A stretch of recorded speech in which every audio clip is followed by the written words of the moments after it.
Nefelometría. Historia de la nefelometría. Theodore William Richards, nacido en 1868 y muerto en 1928, es conocido por ser el primer americano en conseguir el Premio Nobel de Química. Sería en el año 1914, en reconocimiento de su determinación exacta de pesos atómicos de un gran número de elementos químicos. Fue un científico experimental de primera línea y llegó a inventar el calorímetro adiabático y el nefelómetro, solo con el fin de mejorar sus investigaciones. Hasta 1932, Theodore y su equipo de estudiantes había investigado con precisión el peso atómico de 55 elementos químicos. Ya en 1894 envió un artículo sobre el peso atómico del estroncio a la publicación American Academy of Arts and Sciences, texto que fue aceptado y publicado en 1895. En este artículo aparece por primera vez el nefelómetro. Explica cuál es su configuración, cómo se usa y realiza un breve comentario sobre su etimología. En muchas de sus publicaciones siguió apareciendo el nefelómetro. Fue el instrumento principal para determinar los pesos atómicos. Tanto es así que en 1904 publicó un artículo técnico para aclarar el uso del nefelómetro en American Chemical Journal. Etimológicamente, nefelómetro significa algo así como medida de nubes. En líneas generales, un nefelómetro es un instrumento que sirve para medir partículas en suspenso o la turbidez de un líquido. Partiendo de aquí, tenemos multitud de nefelómetros diferentes que se usan para muy variadas aplicaciones: medida de la calidad del aire, monitorización climatológica, visibilidad, balance global de radiación, medicina e incluso en la detección de incendios. ¿En qué consiste la nefelometría? La nefelometría consiste en la medición de la radiación causada por partículas en disolución o en suspensión, midiendo así la potencia de la radiación dispersada en un ángulo distinto al de la dirección de la radiación incidente. Cuando una partícula en suspensión es alcanzada por un haz de luz, existe una proporción de la luz que se refleja, otra porción es absorbida y otra desviada y el resto se transmite. Es por esto que cuando la luz golpea un medio transparente en el cual existe una suspensión de partículas sólidas, la suspensión se observa turbia. ¿En qué consiste la nefelometría? Dispersión de la radiación por partículas en disolución. En el momento en el cual un haz de luz choca contra las partículas de una sustancia en suspensión, la dirección de la propagación del haz cambia su dirección. Este efecto va a depender de los siguientes aspectos. 1. Dimensiones de la partícula, su tamaño y su forma. 2. Características en cuanto a la suspensión, o sea, su concentración. 3. Longitud de onda e intensidad de la luz. 4. Distancia a la luz incidente. 5. Ángulo de detección. Y 6. Índice de refracción del medio. Nefelómetro.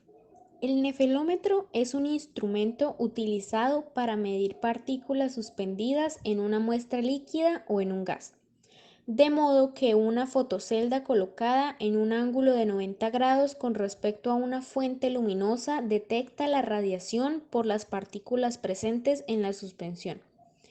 Asimismo, la luz reflejada por las partículas hacia la fotocelda depende de la intensidad de las partículas. El diagrama 1 presenta los componentes básicos que forman un nefelómetro. A. Fuente de radiación.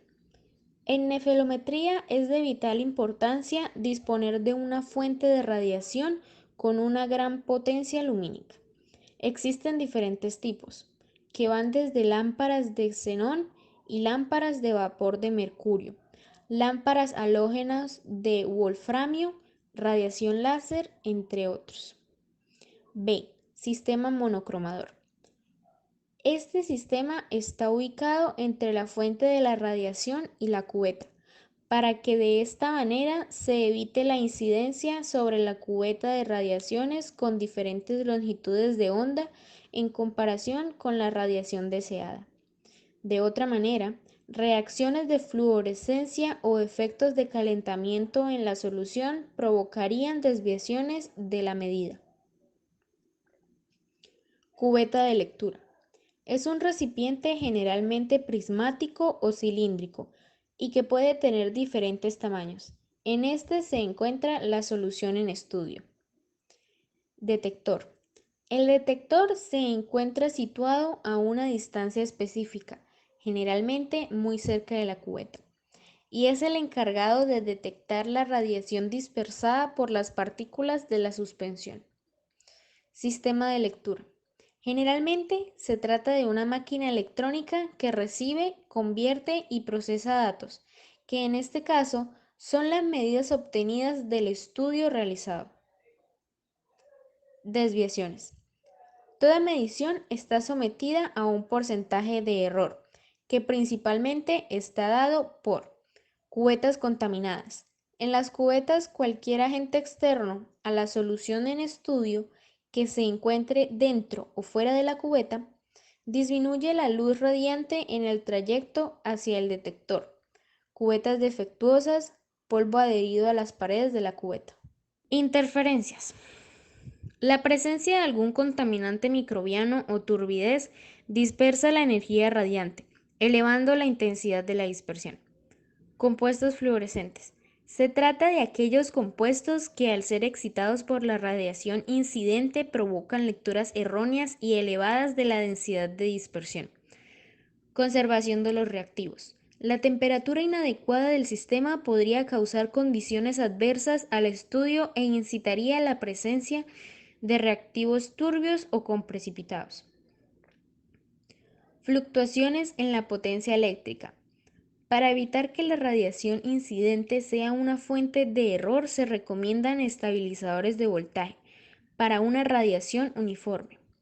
Características metrológicas. Ya que la potencia radiante de la radiación detectada es directamente proporcional a la concentración másica de las partículas, los estudios nefelométricos poseen, en teoría, una mayor sensibilidad metrológica que otros medios similares, como por ejemplo la turbidimetría. Además, esta técnica requiere de soluciones diluidas. Esto permite que los fenómenos tanto de absorción como de reflexión sean minimizados. ¿Qué es la nefelometría? Bueno, la nefelometría es un procedimiento analítico, lo cual esta se basa en la dispersión de la radiación que atraviesan básicamente las partículas de la materia. Cuando la luz atraviesa un medio transparente en el que existe una suspensión de partículas sólidas, estas se dispersan en todas direcciones y como consecuencia se observan turbias.